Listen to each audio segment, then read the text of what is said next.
Guys, Uncle Live and Jan Blachowicz are going to go head-to-head for the World Championship this Saturday at UFC 282. And what's even better, DraftKings Sportsbook, the official sports betting partner of the UFC, has some awesome deals for you guys. All new customers sign up using promo code Sonnen. Bet just $5 on either fighter to win before the fight starts and get $150 in free bets if your bet wins. Want even more action? Combine multiple bets like which fighter will win, how long the fight will last, and more in one parlay to give you a shot at even bigger winnings. If mobile sports betting is not yet available in your state, DraftKings Daily Fantasy is giving all MMA fans a chance to cash out this weekend. DraftKings is safe, secure, and reliable. Best of all, guys, you can deposit and withdraw your cash whenever you want. Download the DraftKings Sportsbook app right now. New customers, use promo code SON and bet just $5 on any UFC 282 fighter to win and get $150 in free bets if your bet wins.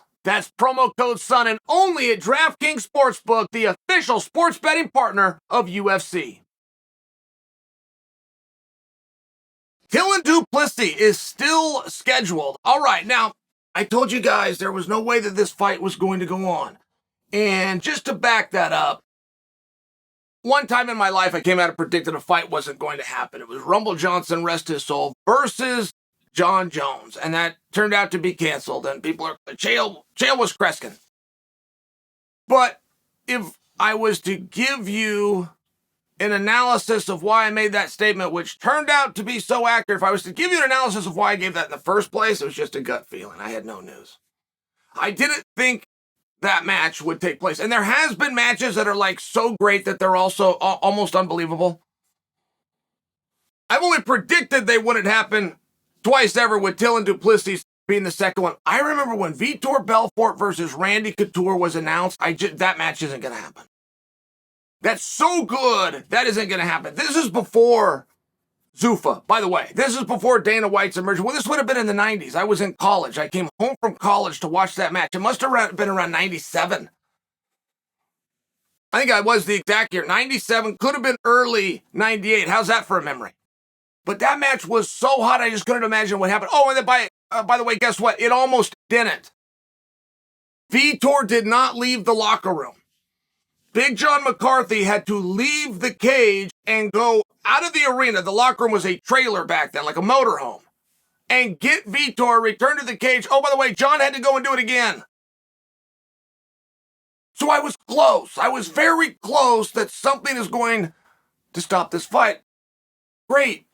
Du Plessis versus Till.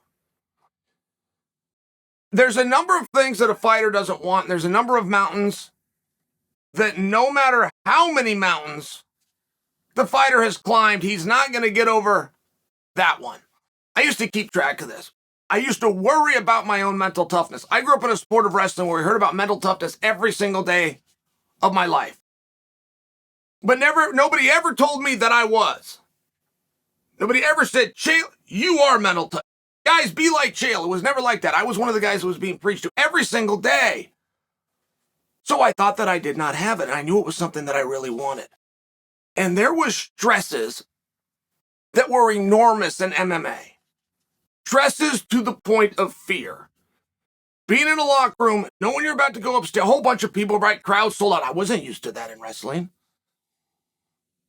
I always wanted it.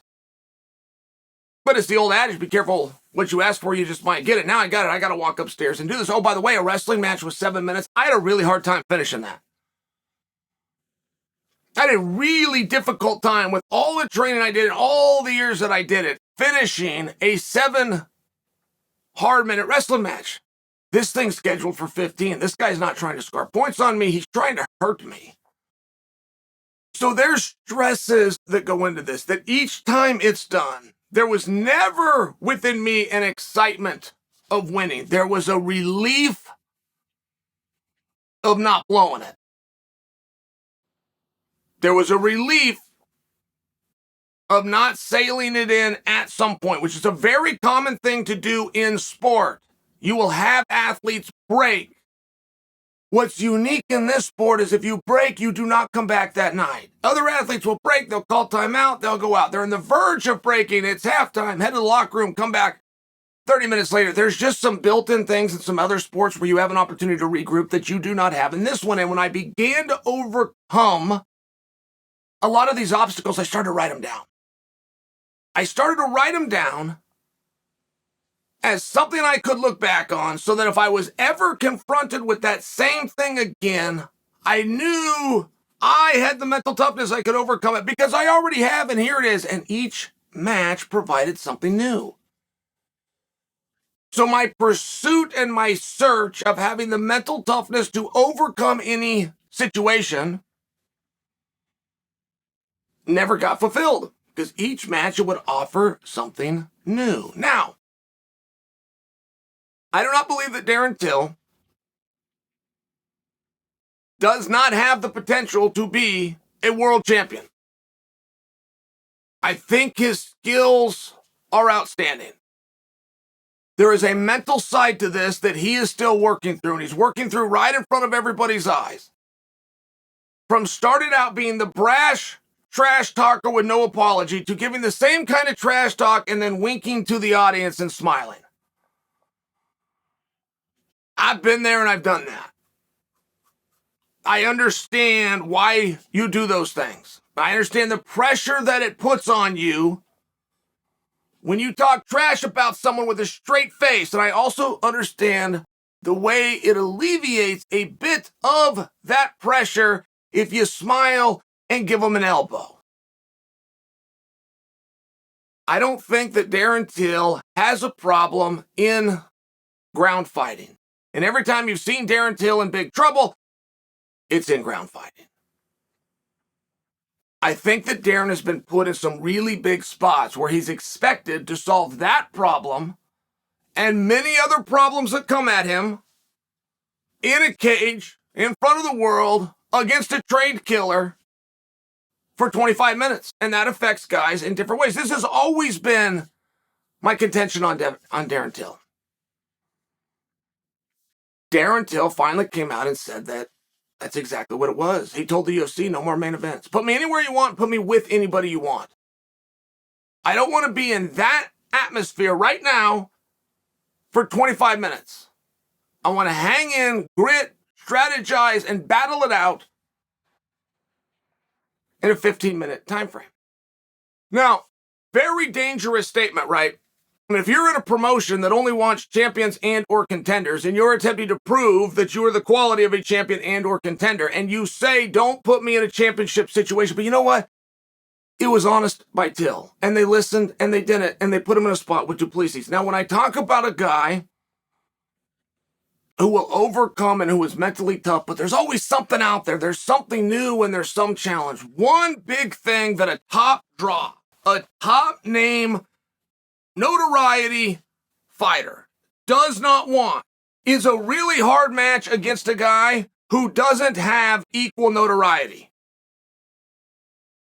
No matter what level of tough guy you are, that is the recipe you don't want. Oh, Adesanya's floating around the division. I couldn't get a world title fight, but I can get a non-world title fight, and Adesanya is a non-world title fight. I'll fight him now. That's a really hard match, and you'll be a lot calmer, and you'll show up to a press conference, and you'll have a different pep in your step, understanding that if everything goes south, it went south against a guy who is recognized for being great. If you put me in as equally of a difficult of a match with somebody who is not known with the same reputation, the potential fall, and I got a 50% chance of failure just by going in there. That fall is going to be a lot more detrimental. And it's a hard thing to get athletes to do. And I don't know Till's record.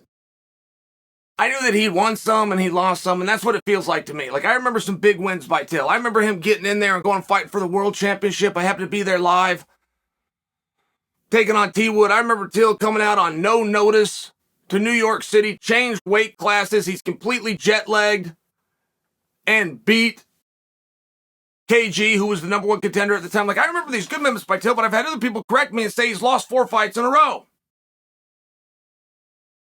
I don't know if that's accurate. It doesn't feel that way to me. But what I feel and what I have off of my memory versus reality, that if you're coming down from the top spot, oh, and by the way, you're asking to not be in the top spot. You then get a placement on the card that is not equal to a young kid with a weird hairdo, which is the reason he's here in the first place. I mean, right, you got to start looking around. Wait a minute, I'm not the main event. I'm not the co-main event. Well, who is the co-main event? If I'm not the co-main event, who is? Oh, crap. Uh-oh.